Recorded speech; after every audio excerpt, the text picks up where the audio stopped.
राधे राधे भक्तों, आज हम श्रीमद् भगवद गीता के चौथे अध्याय के महात्म्य का श्रवण करेंगे। आइए चलिए शुरू करते हैं। श्री भगवान कहते हैं, प्रिय, अब मैं चौथे अध्याय का महात्म्य बतलाता हूँ, सुनो। भागीरथी के तट पर वाराणसी, जिसको आज बनारस के नाम से जानते हैं, नाम की एक पुरी है।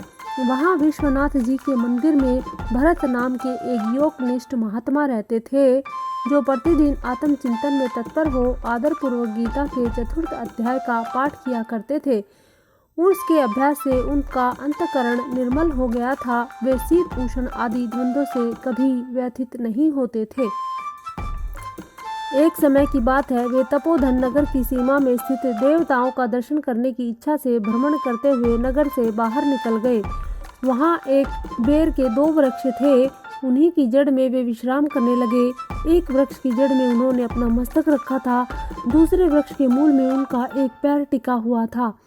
थोड़ी देर बाद जब वे तपस्वी चले गए, तब बेर के वे दोनों वृक्ष 5 ही 6 दिनों के भीतर सूख गए। उनमें पत्ते और डालियां भी नहीं रही।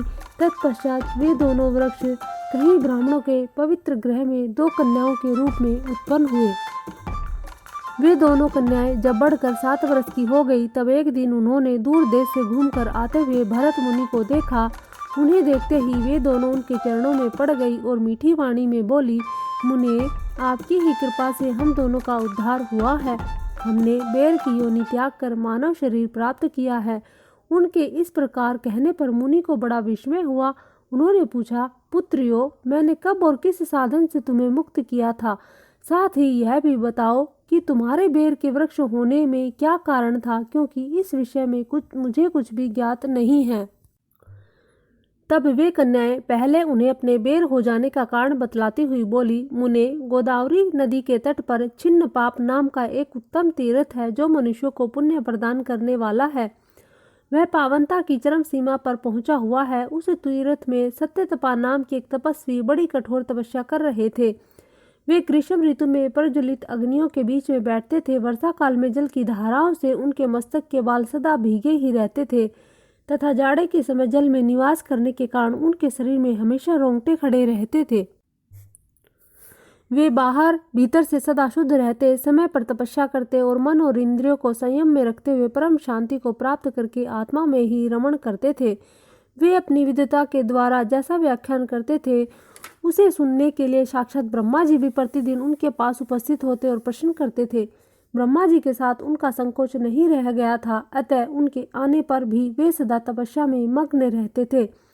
परमात्मा में ध्यान के निरंतर संलग्न रहने के कारण उनकी तपस्या सदा बढ़ती रहती थी। सत्यतपा को जीवन मुक्ता के समान मानकर इंद्र को अपनी समृद्धशाली पद के संबंध में कुछ भय हुआ। तब उन्होंने उनकी तपस्या में सैकड़ों विघ्न डालने प्रारंभ किए। अप्सराओं के समुदाय से हम दोनों को बुलाकर इंद्र ने इस प्रकार आदेश दिया, तुम दोनों उस तपस्वी की तपस्या में विघ्न डालो, जो मुझे इंद्र पद से हटाकर स्वयं स्वर्ग का राज्य भोगना चाहता है। इंद्र का यह आदेश पाकर हम दोनों उनके सामने से चलकर गोदावरी के तीर पर, जहाँ वे मुनि तपस्या करते थे, वहाँ आई। वहाँ मंद एवं गंभीर स्वर में बजते हुए मृदंग तथा मधुर वेणुनाद के साथ हम दोनों ने अन्य अप्सराओं सहित मधुर स्वर में गान आरंभ किया। इतना ही नहीं, उन योगी महात्मा को वश में करने के लिए हम लोग स्वर, ताल और लय के साथ नृत्य भी करने लगी। बीच बीच में जरा जरा सा आंचल खिसकने पर उन्हें हमारी छाती भी दिख जाती थी। हम दोनों की उन्मत्त गति काम भाव का उद्दीपन करने वाली थी, किंतु उसने उन निर्विकार चित्त वाले महात्मा के मन में क्रोध का संचार कर दिया। तब उन्होंने हाथ में जल छोड़कर हमें क्रोधपूर्वक शाप दिया, अरे, तुम दोनों गंगा जी के तट पर बेर के वृक्ष हो जाओ। यह सुनकर हम दोनों ने बड़ी विनय के साथ कहा, महात्मन, हम दोनों पराधीन थी, अतः हमारे द्वारा जो दुष्कर्म बन गया है उसे आप क्षमा करें। यूँ कहकर हमने मुनि को प्रसन्न कर लिया। तब उन पवित्र चित्त वाले मुनि ने हमारे शापोद्वार की अवधि निश्चित करते हुए कहा, भरत मुनि के आने तक ही तुम पर यह शाप लागू होगा। उसके बाद तुम दोनों का मृत्युलोक में जन्म होगा और पूर्व जन्म की स्मृति बनी रहेगी। मुनि, जिस प्रकार हम दोनों बेर वृक्ष के रूप में खड़ी थी, उस समय आपने हमारे समीप आकर गीता के चौथे अध्याय का जप करते हुए हमारा उद्धार किया, अतः हम आपको प्रणाम करती हैं। आपने केवल शाप से ही नहीं, इस भयानक संसार से भी गीता के 4th अध्याय के पाठ द्वारा हमें मुक्त कर दिया है। श्री भगवान कहते हैं, उन दोनों के इस प्रकार कहने पर मुनि बहुत ही प्रसन्न हुए और उनसे पूजित हो विदा लेकर जैसे आए थे वैसे ही चले गए तथा वे कन्याएं भी बड़े आदर के साथ प्रतिदिन गीता के 4th अध्याय का पाठ करने लगी, जिससे उनका उद्धार हो गया था। बोलो बाके बिहारी नंद लाल की जय।